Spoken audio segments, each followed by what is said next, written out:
Who is Giorgia Meloni? You've probably seen her name in the headlines, maybe caught a glimpse of her fiery speeches. In 2022, she made history, becoming Italy's first female prime minister. But her journey to the top is a story that started long before that, filled with challenges, controversy, and a relentless drive that has defined her entire life. To really understand Giorgia Meloni, we need to go back to Rome in the 1970s. Born in 1977, Giorgia grew up in Garbatella, a working-class neighborhood in Rome. Her childhood wasn't exactly a fairy tale. Her father, a tax advisor, abandoned the family when she was just a year old, moving to the Canary Islands. He would show up sporadically, but their relationship was strained. Georgia has been very open about this, describing a pivotal moment at age 11 when she told her father she never wanted to see him again. She later said she believed he did her a favor by leaving, forcing her to be a fighter from a young age. This experience of growing up without a father figure, raised by a single mother, profoundly shaped her worldview and her later political focus on the traditional family. Her mother, Anna, worked multiple jobs to support Georgia and her sister, Oriana. It was a tough upbringing, but it instilled in Georgia a sense of resilience. She wasn't an activist from birth, though. Her political awakening came as a teenager, sparked by a major event in Italian history. In 1992, the shocking assassinations of anti-mafia judges Giovanni Falcone and Paolo Borsellino sent ripples across the country. A 15-year-old Georgia felt a surge of anger and a desire to do something, to fight against the injustice she saw. This feeling led her to knock on the door of the local youth branch of the Italian social movement, or MSI. Now, this is a crucial part of her story and a source of much debate. The MSI was a neo-fascist party, founded by supporters of Benito Mussolini after World War II. For a teenager in the 90s to join this group was a radical choice. Meloni explains it as an act of rebellion, a way to find a family of like-minded people who felt like outsiders, just as she did. She found a sense of belonging and purpose there. She wasn't just a passive member. She quickly became a leader. She was known for her passion, her organizing skills, and her powerful public speaking, even as a teenager. She plastered posters, organized student protests, and learned the ropes of political activism from the ground up. Her political career took off rapidly.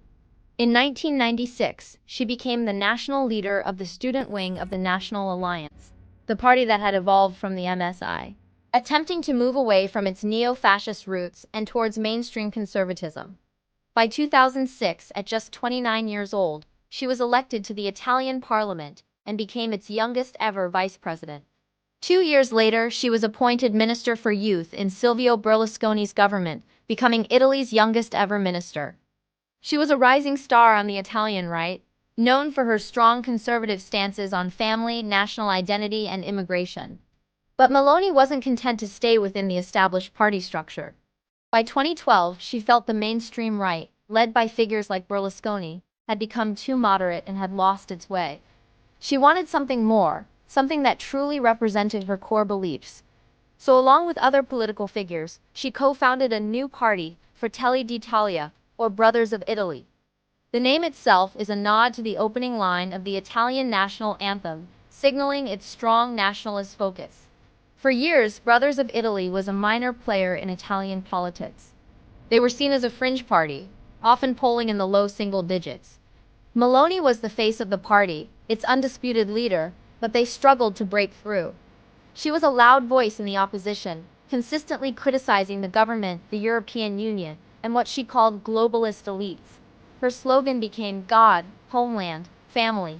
She railed against mass immigration, LGBTQ rights, and what she saw as the erosion of Italian identity. Her critics labeled her a far-right extremist, pointing to her political origins and her harsh rhetoric. Her supporters, however, saw her as a principled and authentic leader, someone who wasn't afraid to speak her mind and stand up for the common person. The political landscape in Italy is famously turbulent, and in the years leading up to 2022, it was especially chaotic. A series of unstable coalition governments combined with the economic fallout from the pandemic and growing public frustration created an opening. People were tired of the old political establishment. They were looking for a change, for a strong leader with a clear message. And Giorgia Meloni, who had patiently built her platform from the opposition benches for a decade, was perfectly positioned to step into that void. Her campaign in 2022 was a masterclass in political communication. She softened her image just enough to appeal to more moderate voters while still firing up her base with her core conservative messages. She presented herself not as a radical, but as a common-sense conservative, a mother fighting for the future of her country. She focused on issues like the cost of living crisis, national security, and protecting Italian businesses. The strategy worked. In the September 2022 general election, Brothers of Italy surged from just 4% of the vote in 2018 to over 26%, making them the largest party in the country. A few weeks later, Giorgia Meloni was sworn in as prime minister, leading a right-wing coalition. The girl from Garbatella, who felt like an outsider her whole life, had reached the pinnacle of Italian power. Her rise was celebrated by some as a victory for democracy and a blow against the establishment. For others, it was an alarming development, raising fears about the return of far-right politics to the heart of Europe. So what has her time in office been like? Since becoming prime minister, Meloni has had to navigate a complex set of challenges. On the international stage, she has surprised many of her critics. While her rhetoric on the European Union was often harsh in opposition, in power she has adopted a more pragmatic approach.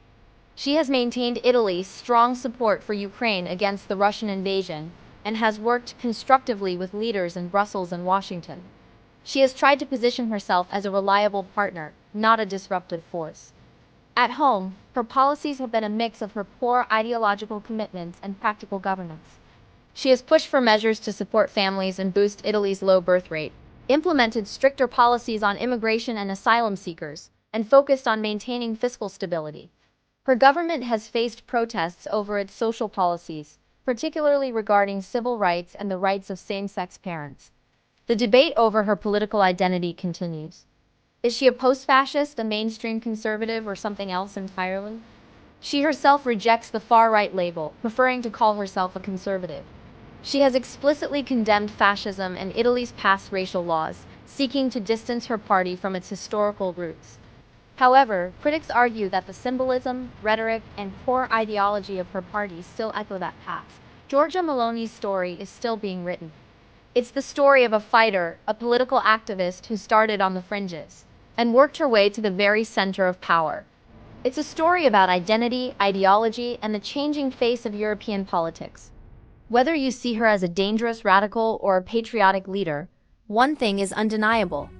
She is one of the most significant and compelling political figures of our time. What she does next will not only shape the future of Italy, but could have a lasting impact on Europe and the world.